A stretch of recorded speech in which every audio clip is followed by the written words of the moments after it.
We had Jonathan Ayling from the Free Speech Union on earlier this week talking about what has really confused me. The Law Commission's, and this is the New Zealand Law Commission, sort of statutory agency, going ahead with an examination of whether the current wording of the Human Rights Act adequately protects people who are transgender, people who are non-binary, and people with innate variations of sex characteristics, and if not, what amendments should be made. The Law Commission review will include, but not be limited to, consideration of whether to extend, modify, or further define the prohibited grounds of discrimination, whether any amendments are desirable to subparts in the Human Rights Act named other forms of discrimination, and whether the law is consistent with the Treaty of Bloody Waitangi, and whether it is responsive to the needs and concerns of Māori. I thought the government had said stop work on hate speech laws. But it clearly hasn't. And they've clearly decided that quite specifically they want to look at misgendering as a particularly egregious or heinous thing to do.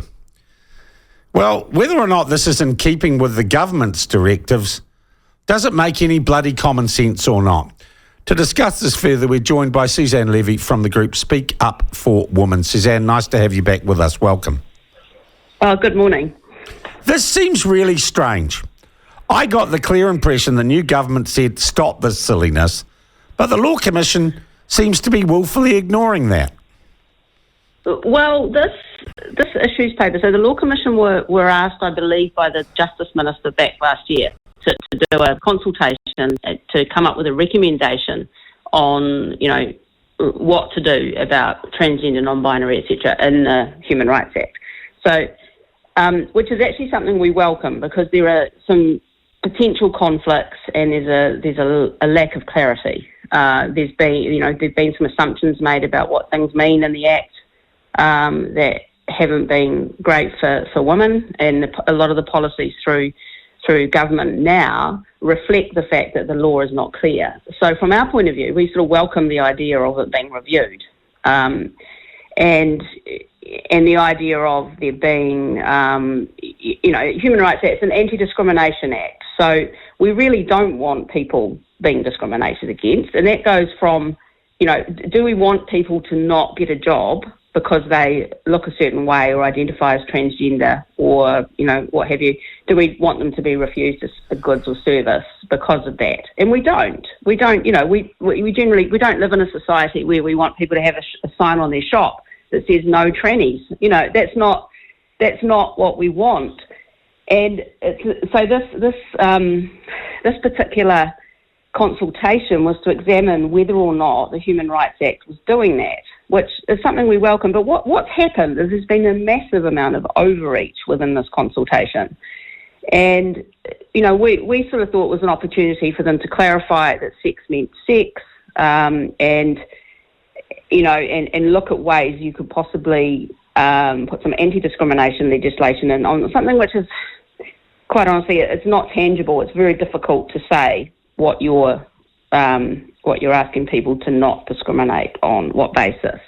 So it's a very difficult thing you can't define it. And if Are you guys making a submission, Suzanne?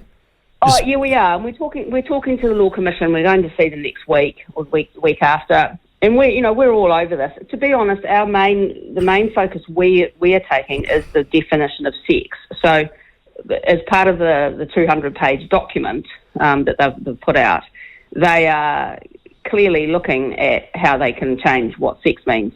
From what to what? Include. Well, it's not clearly defined at the moment, but it's sex. And I think, it goes back to, do you remember, you were old enough to remember that thing called common sense? Yeah. We all knew what sex was. We still do. You're an innie or an outie? Pretty much. So we are sort of taking the thing. We've actually just set up an open letter to the Minister for Justice to talk about the fact that we want to make sure that nothing in this consultation result in a legal definition change for the word sex. All right, and you've got. so it's kind of nice to know that a group like yours has got your eyes on it. Absolutely, and there are other groups as well. So if people can, I'm just going to plug this open letter this morning because it's fantastic timing. If you go to our website, speakupwoman.nz/action, you will see it.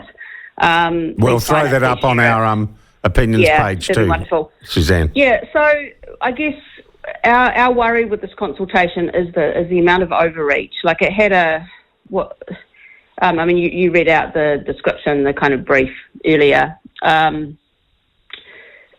There is a need for that, and we Speak Up for Women.